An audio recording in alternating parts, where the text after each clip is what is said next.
मानगावला परिषद भरली होती आणि त्या परिषदेचे अध्यक्ष होते डॉक्टर बाबासाहेब आंबेडकर आणि परिषदेचे प्रमुख पाहुणे होते राजश्री छत्रपती शाहू महाराज। आणि त्या परिषदेत शाहू महाराजांच्या भाषणात शाहू महाराज बोलले का मला आनंद आहे का तुम्ही तुमचा नेता निवडला।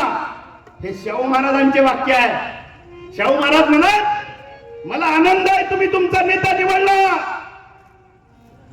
माझी मनोदेवता मला सांगते का डॉक्टर भीमराव हे फक्त समाजाचे नेते नाही तर वेळ पडली तर अख्ख्या देशाचे नेते होईल। माझ्या भीमराया वाणी सांगा पुढारी होईल का, माझ्या भीमराया